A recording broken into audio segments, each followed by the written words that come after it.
بسم اللہ الرحمن الرحیم۔ السلام علیکم ورحمۃ اللہ وبرکاتہ۔ سیدنا عمر فاروق رضی اللہ تعالیٰ عنہ ایمان لانے سے پہلے بالکل نوجوانی کی کیفیت تھی۔ قافلے کے ساتھ ملک شام کا سفر کیا، بیت المقدس بھی گئے۔ قافلے اکٹھے چلتے تھے، ایک جگہ قافلے سے بچھڑ گئے تو فلسطین میں مسجد اقصیٰ کے ساتھ ایک جگہ ٹیک لگا کر بیٹھ گئے اور اپنے قافلے کی تلاش میں ہیں۔ اسی وقت ایک نوجوان آتا ہے، حضرت عمر رضی اللہ تعالیٰ عنہ کے سامنے ٹھہرتا ہے۔ اس کے ساتھ ایک دو بندے ہیں۔ وہ تھوڑا نظارہ دیکھتا ہے، نقش نین کو دیکھتا ہے، غور کر کے پوچھتا ہے، آپ خطاب کے بیٹے ہیں نا؟ آپ عمر ہیں نا؟ حضرت عمر رضی اللہ تعالیٰ عنہ حیران رہ گئے۔ میں مکہ مکرمہ کا باسی اور یہ اتنے دور مسجد اقصیٰ، فلسطین، بیت المقدس، جہاں تہذیب و تمدن اور ثقافت بھی بدل جاتی ہے، یہ مجھے کیسے پہچانتا ہے؟ کہا، جی ہاں، میں خطاب کا بیٹا عمر ہوں۔ نوجوان کہنے لگا، میری مہمانی قبول کرو گے؟ حضرت عمر فاروق رضی اللہ تعالیٰ عنہ فرمانے لگے، آپ کیا مہمانی کی بات کر رہے ہیں؟ میں اپنی پریشانی میں بیٹھا ہوں۔ میرا قافلہ مجھ سے بچھڑ گیا ہے، میں اپنے قافلے سے دور ہو چکا ہوں، میں نے اپنے قافلے کے پاس پہنچنا ہے۔ نوجوان نے کہا، میرے پاس ابلک نسل کا بہترین تیز ترین سری گھوڑا ہے، تمہیں اس گھوڑے پہ بٹھا کے چھوڑ آؤں گا، لیکن اس شرط پر کہ میری دعوت قبول کرو گے۔ ٹھیک ہے بھائی، اب تیری دعوت ہی قبول کرنی ہے تو ٹھیک ہے، چلیں۔ گھر پہنچے، دعوت ہو گئی، کھانا کھلایا۔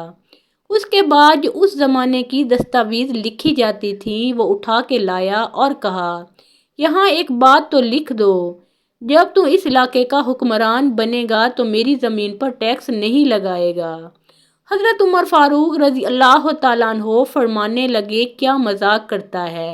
میں خطاب کا بیٹا اونٹ چراتا ہوں، کوئی اونٹ چرانے میں اونٹ رہ جائے تو وہ تھپڑ مارتے ہیں، تو نے کیسے اونٹ چرائے ہیں؟ تجھے اونٹ چرانے نہیں آتے، میرے ساتھ مذاق کر رہا ہے؟ بھائی وہ گھوڑا نکال اور مجھے اپنے قافلے میں چھوڑا۔ وہ نوجوان کہنے لگا، اچھا مذاق میں لکھ دو۔ حضرت عمر فاروق رضی اللہ تعالیٰ عنہ تھوڑا حیران ہو گئے کہ کس جنجال میں مجھے ڈالا۔ جان چھڑانے کے لیے لکھ دیا، اس نے بڑے طریقے سے بند کیا اور بڑے حفاظت سے رکھا۔ کہا، چل۔ گھوڑا نکالا اور اپنے گھوڑے پر بٹھایا اور تیز ترین گھوڑا بھگاتے ہوئے ایک منزل پہ جا کے اس نشانی والے قافلے تک پہنچا دیا تو حضرت عمر فاروق رضی اللہ تعالیٰ عنہ پہنچ گئے۔ بات آئی اور گئی۔ حضرت ابوبکر صدیق رضی اللہ تعالیٰ عنہ کے بعد حضرت عمر رضی اللہ تعالیٰ عنہ امیر المومنین بنتے ہیں۔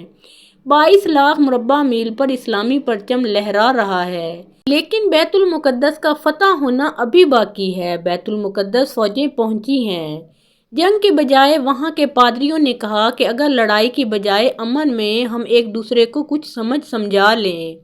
کہا، جی بہت اچھا، ہم تو لڑائی سے پہلے کی بات سمجھ لیں اور سمجھانے کی بات کرتے ہیں۔ پادریوں نے کہا، ٹھیک ہے، پھر ہماری شرط ہے، ہم بغیر کسی جنگ کے آپ کو چابیاں اس مسجد کے حوالے کریں گے اگر تمہارا حکمران وقت ہمارے پاس آ کر ہمارے سوالات کا جواب دے۔ وقتی طور پہ جنگ بندی ہو گئی۔ وہاں کے کمانڈر نے حضرت عمر فاروق رضی اللہ تعالیٰ عنہ کو خط لکھا۔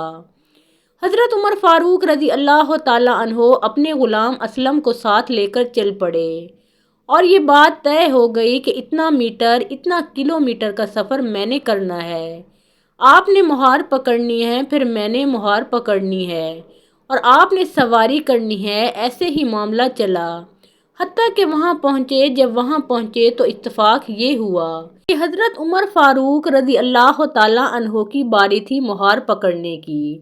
غلام نے کہا، حضرت ادھر تو میری بات مان لینا، مجھے نیچے آنے دے، سامنے وہ لوگ ہوں گے، آپ اوپر آ جائیں۔ لیکن حضرت عمر فاروق رضی اللہ تعالیٰ عنہ نے فرمایا، انصاف انصاف ہوتا ہے، آپ اوپر بیٹھ جاؤ۔ پادری دوڑتے ہوئے آئے۔ غلام نے کہا، امیر المومنین یہ ہیں۔ پادریوں نے کہا، چلو جی، ایک نشانی تو پوری ہو گئی، آخر میں بغیر جنگ کے چابیاں حوالے کر دیں، فتح ہو گیا۔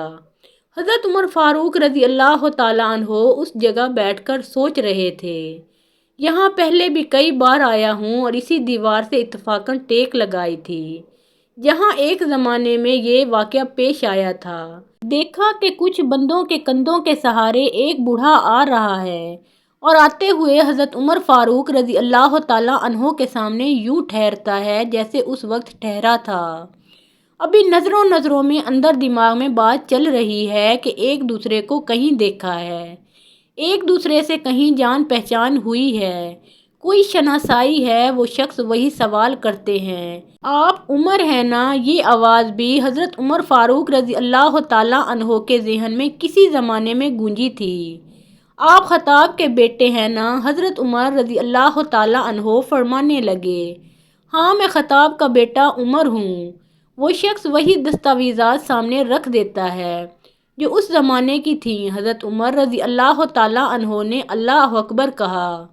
لوگوں کے درمیان دن بدلتے رہتے ہیں، وہ معاملہ تو مذاق کا تھا، جان چھڑانی تھی، لکھ دو جان چھوٹی، اب تو عمر کا انصاف چلے گا۔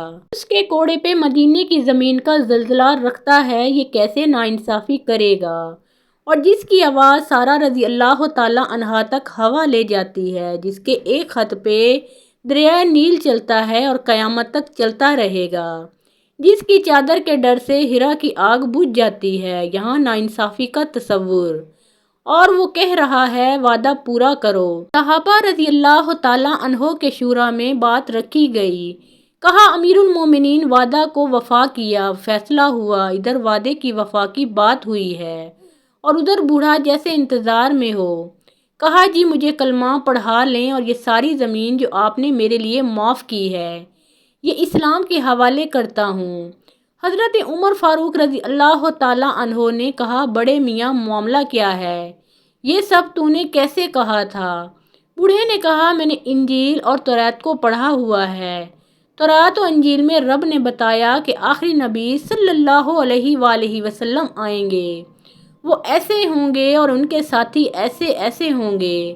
وہاں سے پڑھ چکا تھا، اچانک یہاں سے گزرا اپنے کام پہ، جوانی کی زندگی تھی، آپ کو دیکھا تو حیران ہو گیا کہ جو شکلیں میں نے کتابوں میں پڑھی ہیں وہ یہاں نظر آ رہی ہیں، تو لکھوا لیا آپ سے۔ آج میں نے دیکھ لیا، آپ کا انصاف بھی دیکھ لیا، اس لیے جو ہمارے پیغمبر ہم سے اپنی کتابوں میں وعدے کر گئے ہیں آج ہم ان پہ عمل پیرا ہو رہے ہیں۔ میرے دوستوں، ان صحابہ کے چہروں میں رب نے یوں ایمانی نشانی رکھی تھی۔ محترم ناظرین، پیارے آقا محمد مصطفیٰ صلی اللہ علیہ وآلہ وسلم کا پیارا نام ایک بار کامنٹ سیکشن میں ضرور لکھیں۔